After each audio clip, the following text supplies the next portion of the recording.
Since we're light beings, what happens? And I don't think nobody can explain this like you. So I'm glad you're here to explain this, because we live in a paradigm of fear where we're constantly being bombarded with police brutality videos, us dying on cameras, being brutalized, Right. all types of shit. What happens on a cellular level?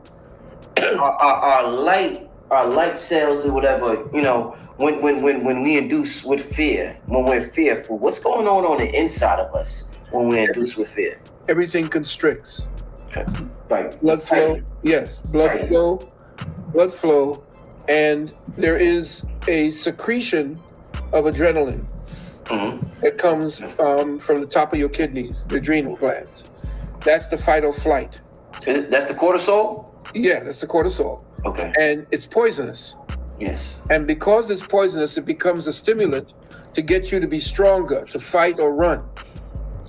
However, we're not running and we're not fighting.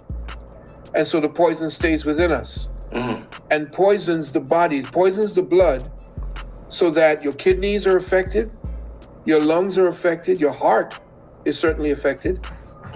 And what has happened now is, because that poison that has not been come out in your sweat from running or fighting, it stays in the system.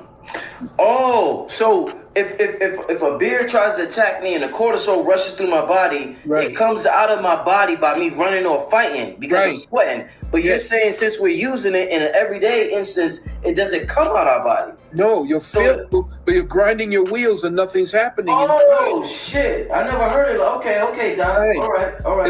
It's like putting your car in neutral and hitting the gas. Yes. You hear all those noise and revving, but it ain't going nowhere. Yeah. So now that turns into a poison, and it goes directly into your brain, Man. shutting down your pineal. So fear causes you to lose. In other words, it's a if you've ever noticed, when the lions hunt, say, a gazelle and catch them, the gazelle runs fast, fights it for its life, but then there's a point where it just surrenders. It's at that point that it's adrenal, or the adrenochrome that these people take. It's at that point that the animal goes into a euphoric state. Death is euphoric. And that euphoric state numbs or knows all the pain as death comes in. So nature has provided in this hostile environment, because remember, this hostile environment that we had condemned to is essentially about consuming, hunting, killing in order to survive. That's not divine. We are condemned. This is something we chose to do. We are here to spiritualize matter. Matter is supposed to be spiritualized. That's our task. We are here to spiritualize matter. How do you do that, Doc? How do you spiritualize matter? By the mind. Remember, matter follows mind. Where is your mind? What type of mind are you using while you're in this vessel? But Doc, this is what I'm saying. If I eat a cheeseburger, or whether I eat a vegan burger, isn't it both spiritualizing matter? Because it's both the mind thought of both of those. So isn't it just a matter of perspective about spiritualizing matter? No, because you're occupying a machine. If you're driving a car and you're putting sugar in the tank, does the tank have to have sugar for the car to go? No, sir. No, you wouldn't be able to travel far if you just put sugar into your gas tank. Well, the stuff you put into your system numbs your capabilities while you're in the avatar to match up with your spiritual side. Excellent. You see, remember, your blood is a liquid crystal.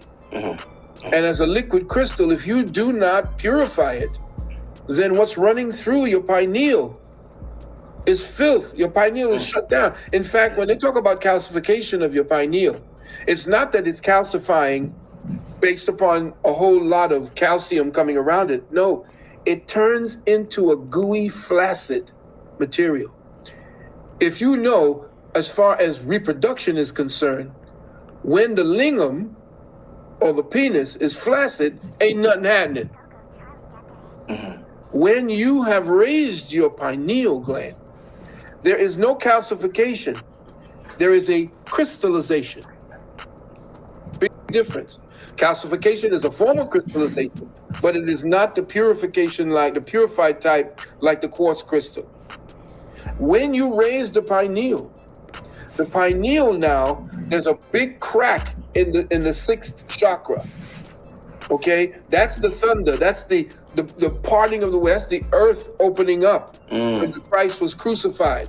Remember when they talked about Christ was crucified, that the earth tore asunder?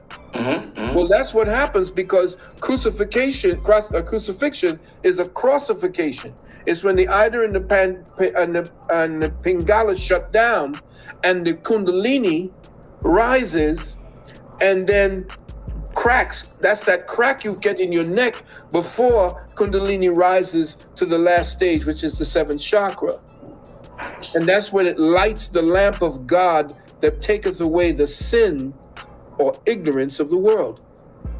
So when you have filth in your system and your blood is poisoned, which is why they are doing what they're doing to your bloodstream with that needle, it is to shut down any connection to the pineal and to make sure that the light codes do not have a point of reference to manifest.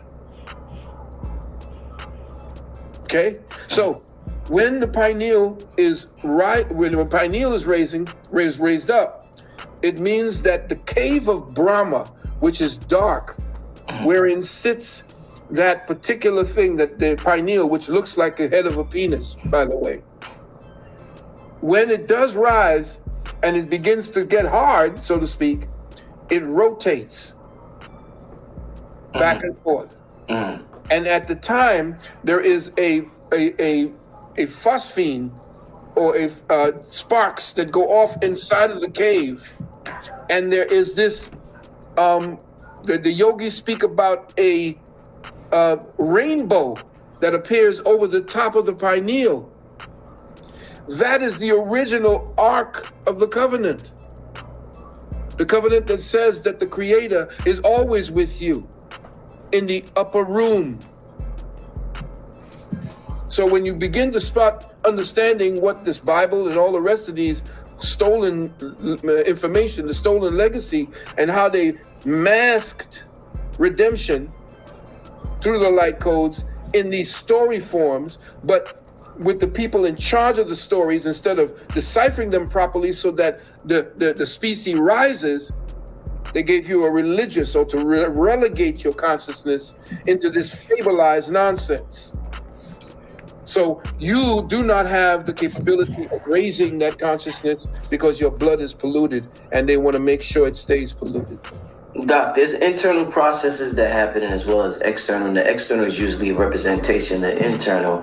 And when we are able to tap into what's going on internally, I guess it empowers what's happening externally. You talked about the cave of Brahma and this rainbow that appears, right? So with the gay community, or the LG, or whatever, you know what I'm talking about, the gay community using a rainbow as their symbol, do you think in a metaphysical sense that gives them power? Because they're using a symbol that represents power. They stole the rainbow from niggas. We don't want to use the rainbow no more. Now they're using it, so they're tapping into an energy source that we gave up on because they're using us. So do you think that they're tapping into a source, and that's why they were able to rise at a certain rate? Yeah. Well, no. The Jehudi, or Hermes Trismegistus, he wrote a book called the Poimanda. Yes. And he also wrote another book called The Virgin of the World. Or it was interpreted by Europeans to mean that.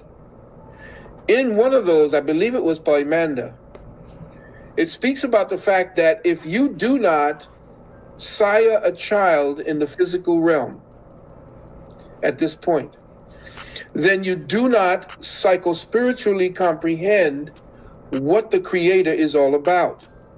In other words, the Creator created this particular paradigm of existence so that it can actually learn about itself through its own creation.